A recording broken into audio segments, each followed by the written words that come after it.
ይሁን ይህ ኢትዮ ኒውስ ሴንተር ነው። የዕለቱን አበይት መረጃዎች እናስቀድም።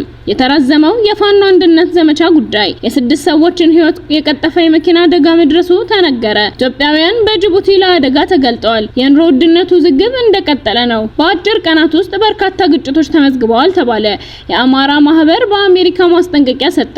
የሶማሊያ ፓርላማ አፈ ጉባኤ የምክር ቤቱን አባላት አገዱ። የባራክ ኦባማ ትዳር ውዝግብ ፈጥሯል። ጤና ይስጥልን ውድ የኢትዮ ኒውስ ሴንተር ቤተሰቦች፣ እነዚህንና ሌሎችን ትኩስ መረጃዎች እንዲደርሱት የቻናላችን ቤተሰብ ይሁኑ። እነሆ ዝርዝር። የተራዘመው የፋኖ አንድነት ዘመቻ አንድነት በሚል ስያሜ ለጥቂት ሳምንታት ሞቅ ብሎ ሲካሄድ የነበረው ዘመቻ ተራዝሞ መቀጠሉ ተነግሯል። በአማራ ክልል የሚንቀሳቀሱ የፋኖ ኃይሎችን ወደ አንድ አደረጃጀት ለማምጣት ዓላማ ያደረገ ነው የተባለለት ይህ ዘመቻ ተራዝሞ መቀጠሉ የአንድነት ስምምነት አለመቋጨት አካል ይሁን አይሁን የተነገረ ነገር የለም። የመንግስት ባለስልጣናት ፋኖ ተመናምኗል የሚል የተለመደ የሚባልለትን ተከታታይ መግለጫ እየሰጡ የፋኖ ኃይሎችም ይህንን ያህል ማረክን፣ ይህንን ያህል ገደልን የሚል መረጃ እያወጡ ቀጥሏል። በሁለቱ ኃይሎች መካከል ያለው ተራ ህዝብ ደግሞ በችግሮች ውስጥ እየተራበና እየሞተ እየተሰደደ እንዲኖር ተገዷል። የስድስት ሰዎችን ህይወት የቀጠፈ የመኪና አደጋ መድረሱ ተነገረ። ትናንት 7 ሰዓት ተኩል ከሙከጡሪ ወደ ጅዳ ሲጓዝ የነበረ በተለምዶ አይሱዚ ቅጥቅጥ መለስተኛ የህዝብ ማመላለሻ አውቶቡስ ከለሚ ወደ አዲስ አበባ ሲጓዝ ከነበረ የደረቅ ጭነት ተሽከርካሪ ጋር በመጋጨታቸው ከባድ የትራፊክ አደጋ መድረሱን ኤፍኤምሲ ዘግቧል። አደጋው የደረሰው በኦሮሚያ ክልል በሰሜን ሸዋ ዞን ዋጫሌ ወረዳ ሙከጡሪ ከተማ አቅራቢያ መቼላ ቀበሌ ቄሌምቶ ላይ ነው። እስካሁን የስድስት ሰዎች ህይወት አልፏል። ከሟቾች በተጨማሪ 21 ሰዎች ላይ ከባድ እንዲሁም በሌሎች 17 ሰዎች ላይ ቀላል ጉዳት መድረሱ የዞኑ ፖሊስ መምሪያ የትራፊክ ክፍል ኃላፊ ምክትል ኢንስፔክተር ታከለ ቶሌራ ተናግረዋል። የአደጋ ከባድ በመሆኑ የሟቾች ቁጥር አሁን ካለው ሊጨምር እንደሚችል ተጠቁሟል። ኢትዮጵያውያን በጅቡቲ ለአደጋ ተጋልጠዋል።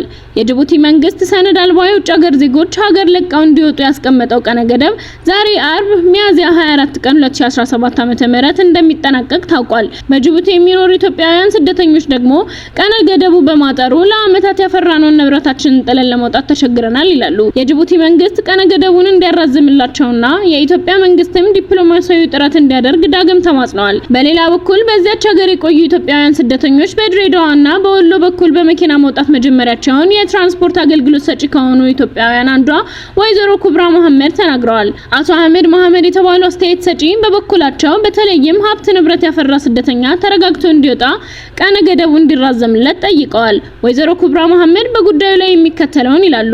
አሁን ይውጡ የተባሉት ሰዎች ቀኑ በጣም አጥሮባቸዋል። ደሞዝ ያልወሰዱ፣ ብድሮቻቸውን ያልተቀበሉ፣ ይህ ነገር ይመጣብናል ብለው ያላሰቡ በርካቶች ናቸው ያሉት። ቤተሰብ የመሰረቱ፣ ንብረት ያፈሩ፣ ልጆቻቸውን ትምህርት ቤት ያስገቡ ሁሉ አሉ።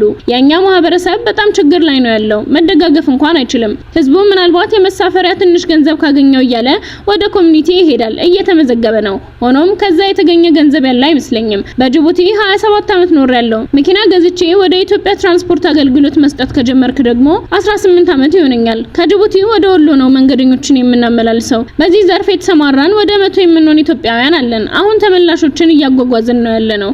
በቀኑ በትንሹ 1000 ሰው ይወጣል ከጅቡቲ። አብዛኛው የቀን ሰራተኛ፣ የጥበቃ ሰራተኛ፣ የቤት ሰራተኛ የነበሩ ናቸው። በቡድን ተከራይተው እየኖሩ ሌት ተቀን በመስራት ቤተሰቦቻቸውን ሲረዱ የቆዩ ናቸው። ዛሬ ራሱ 4 መኪኖች ስደተኞችን ጭነው ወጥተዋል። ከ10 እስከ 15 ሰዎች ይይዛል አንዱ መኪና። የትራንስፖርት አገልግሎት ሰጪዎች የመሳፈሪያ ዋጋ እንዳይጨምሩ አደራ ላለው፣ ምናልባትም ባለበት እንዲቀጥል ከተቻለም እንዲቀንስ እንነጋገራለን። የኛ ማህበረሰብ ስቃይ ላይ ነው ያለው፣ መንግስት ይድረስለት። አቶ አህመድ መሐመድ በበኩላቸው እርስ በርስ መደጋገፍ እንኳን የምንችለው ሀብት ንብረታችንን የመሸጥ እድል ሲሰጠን ነው። ያኔ ገንዘብ ያለው የሌለውን እያካፈለ ተደጋግፎ ለመሄድ የትራንስፖርት ወጪውን ይሸፍንለት ነበር። አሁን ይህንን የምናደርግበት ሁኔታ ላይ አይደለንም ብለዋል። ሶማሊያን ጨምሮ በሱዳንና በሌሎች የምስራቅ አፍሪካ ከተሞች በኢትዮጵያ ላይ እየደረሰ ያለው መከራ ዲፕሎማሲያዊ ጣልቃ ገብነት እንደሚያስፈልገው ተደጋግሞ ሲነገር ቢሰማም አሁን የታየ መሻሻል የለም። የኑሮ ውድነቱ ዝግብ እንደቀጠለ ነው። የመንግስትና የግል ተቋማት ሰራተኞች ደሞዝ ባላንስ እንዲደረግ ከወጣው የቆየ ደሞዝ የሚቆረጥ የታክስ ክፍያ መመሪያ ሊሻሻል እንደሚገባ የኢትዮጵያ ሰራተኛ ማህበራት ኮንፌዴሬሽን ገለጸ። የፌዴሬሽኑ ውጭና ህዝብ ግንኙነት መምሪያ ኃላፊ አቶ አያሌው አህመድ በጉዳዩ ላይ የሚከተለውን ብለውናል። ከደሞዝ የሚቆረጥ ታክስ ከ20 ዓመታት በፊት የገንዘብ መግዛት አቅም ጠንካራ በነበረበት ወቅት የወጣው መመሪያ ከ600 እና በታች ያለ ደሞዝ ከታክስ ስር ያደርጋል። 600 ብር በጣም ከፍተኛ ደሞዝ በነበረበት ወይም በርካታ ሰዎች የ600 ብር ደሞዝተኛ እያሉ ነው ህጉ የወጣው። አሁን ደግሞ ከ10900 ብር ደሞዝ የሚከፈላቸው ደግሞ ከፍተኛውን 35% ከደሞዝ ስለሚቆረጥ ደሞዙ ስም ብቻ ነው ያለው። ከ10900 ብር በስም ስናየው ስያሜ ብዙ ይመስላል፣ ግን ስም ብቻ ነው። ከዚህ ላይ 35% ተጨማሪ የጥሮታ 7% ሲቆረጥበት በጥቅሉ 42% ሲቆረጥበት ደሞዙ ለሰራተኛው አይደርሰውም። ስለዚህ 10900 ብር ደሞዝ ሲሰማ ብዙ ይመስላል፣ ግን 42% ሲቀንሱበት ደሞዝ እጅግ በጣም ወርዷል።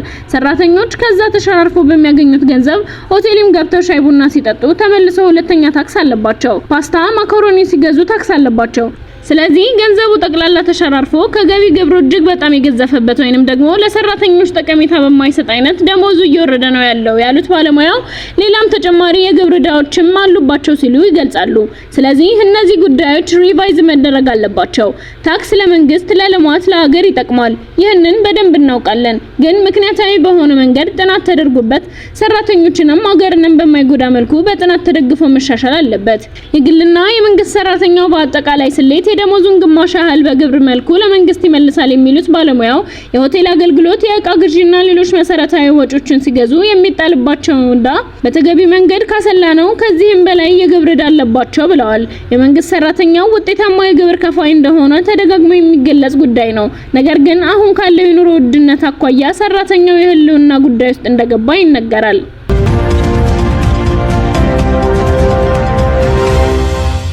በአጭር ቀናት ውስጥ በርካታ ግጭቶች ተመዝግበዋል ተባለ። ኢትዮጵያን ፒስ ኦብዘርቫቶሪ ባወጣው አዲስ ሪፖርት ባለፉት 15 ቀናት በኢትዮጵያ የተለያዩ አካባቢዎች 57 ፖለቲካዊ ግጭቶች መከናወናቸውን ገለጸ። ኢትዮጵያን ፒስ ኦብዘርቫቶሪ ባወጣው አዲስ ሪፖርት ባለፉት 15 ቀናት በኢትዮጵያ የተለያዩ አካባቢዎች 57 ፖለቲካዊ ግጭቶች መከናወናቸውን ገለጸ። ይህ ቀደም ካለ 2 ሳምንት ጋር ሲነጻጸር በ28% ቀንሶ መገኘቱን አስታውቋል። ባለፉት 15 ቀናት ውስጥ በሰላማዊ ሰዎች ላይ ያነጣጠሩ 17 ጥቃቶች መድረሳቸውን የጠቀሰው ሪፖርት ይህም ቀደም ካለ 2 ሳምንት ጋር ሲነጻጸር በ37% እንደቀነሰ አስረድቷል። እንዲሁም ባለፉት 15 ቀናት በተፈጠሩት ፖለቲካዊ ግጭቶች የተነሳ ቢያንስ 280 ሰዎች ህይወታቸውን እንዳጡ የኢትዮጵያን ፒስ ኦብዘርቫቶሪ ሪፖርት አመልክቷል።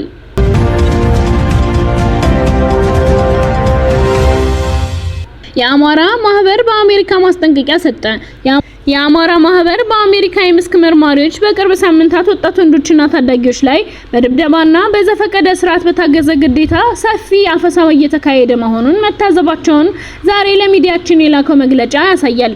ይህ ድርጊት ህጻናትን ለውትድርና መመልመልን የሚከለክለውን ህግ ጨምሮ በርካታ የኢትዮጵያን የዓለም አቀፍ የሰብአዊነትና የሰብአዊ መብት ህግጋቶችን የሚጥስ ነው ያለው ማህበሩ በአማራና ኦሮሚያ ክልሎች እንዲሁም በአዲስ አበባ መጠነ ሰፊ የግዳጅ ምልመላ እየተካሄደ ነው ብሏል። ከወልዲያ፣ ደብረ ታቦር፣ እብናት፣ ሸዋሮቢት፣ ሐይቅ፣ ባህር ዳር፣ አዲስ አበባና አዳማ ናዝሬት የወጡ መረጃዎች እንደሚያመለክቱት የአገዛዙ ታጣቂዎች ማለትም የፌዴራል ፖሊስ፣ ሚሊሻ፣ አድማ ብተናና የአካባቢው አስተዳዳሪዎች ሰላማዊ ዜጎችን በግዳጅ ወደ ውትድርና ለማስገባት የተቀናጀ ጥረት እያደረጉ ነው ያለው ማህበሩ ወጣቶች ከጎዳናዎች፣ የቡና መሸጫ ሱቆች፣ ገበያዎችና የሃይማኖት ተቋማትን የመሳሰሉ ህዝባዊ ቦታዎችን እየታፈኑ ይገኛሉ ብሏል። መግለጫው አክሎም በአንዳንድ ቦታዎች መንገዶችና ሰፈሮች ተዘግተው የቤት ለቤት ፍተሻ ይካሄዳሉ ብሏል። ማህበራችን እንደደረሰው መረጃ በሐይቅ ከተማ ከ18 ዓመት በታች ያሉ ልጆችም ጭምር እየታፈሱ በግዳጅ እየተወሰዱ እንደሆነ አረጋግጠናል። ልጆቻቸው እንዲፈቱ ደፍረው ለመለመን የሞከሩ ወላጆች፣ የጦር አዛዦችና የመንግስት ሚሊሻ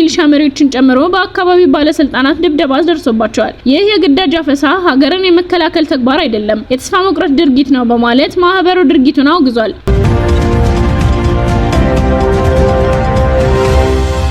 የሶማሊያ ፓርላማ አፈጉባኤ የምክር ቤቱን አባላት አገዱ። አፈጉባኤው ሼክ አደን መሐመድ ኑር ባወጡት ትዕዛዝ ስማቸውን የዘረዘራቸው የምክር ቤቱ አባላት በሚቀጥሉት የፓርላማው ስብሰባዎች ውስጥ መሳተፍ እንደማይችሉ አስታውቀዋል። በምክር ቤቱ የስነ ምግባር ህግ መሰረት አፈጉባኤው የፓርላማውን ስነ ስርዓት የማስጠበቅና አስተዳደራዊ ጉዳዮችን የመምራት ኃላፊነት እንዳለበት ጠቅሰውም በዚህ ኃላፊነታቸው እርምጃውን መውሰዳቸውን አስረድተዋል። አፈጉባኤው ይህ እርምጃ የወሰዱት ትናንት በነበረው የፓርላማው ስብሰባ በአባላቱ መካከል ድብድብ መፈጸሙን ተከትሎ ነው ሲል ሂራን ኒውስ ዘግቧል።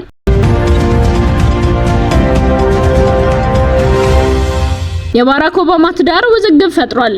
የቀድሞው የአሜሪካ ፕሬዝዳንት ባራክ ኦባማ ባለቤት ሚሼል ኦባማ ከባለቤቴ ጋር ትዳራችን ችግር ውስጥ ቢገባ ኖሮ ሁሉም ሰው ስለ ጉዳዩ ያውቅ ነበር ስትል እየተወራባቸው ያለውን የሞቀ ወሬ ላይ ዛሬም ቀዝቃዛ ውሃ ጨምራለች። በትዳራቸው ላይ ግጭት ተፈጥሯል በሚል በተለያዩ ሚዲያዎች በሰፊ መወራቱን የቀጠለ ቢሆንም ዛሬ በተለቀቀው ዘ ዲያሪ ኦፍ ኤሲኢኦ ፖድካስት የቀድሞዋ ቀዳማዊት እመቤት ከቀድሞ ፕሬዝዳንት ባራክ ኦባማ ጋር ለ32 ዓመታት የቆዩት ትዳራችን ችግር ውስጥ ቢገባ ይህ ትልቅ ሚስጥር አይሆንም ነበር ስትል ተናግራለች። ጥንዶች ይህ ወሬ ምንን መነሻ በማድረግ ወሬ ሊናፈስባቸው እንደቻለ የታወቀ ነገር የለም። ውድ ቤተሰቦቻችን ለዛሬ ያዝናቸው መረጃዎች እኒህን ይመስሉ ነበር። በቀጣይ አዳዲስ መረጃዎችን በአንደኝነት እንዲደርሷችሁ ሰብስክራይብ በማድረግ ቀዳሚ ይሁኑ። መልካሙን ያሰማን።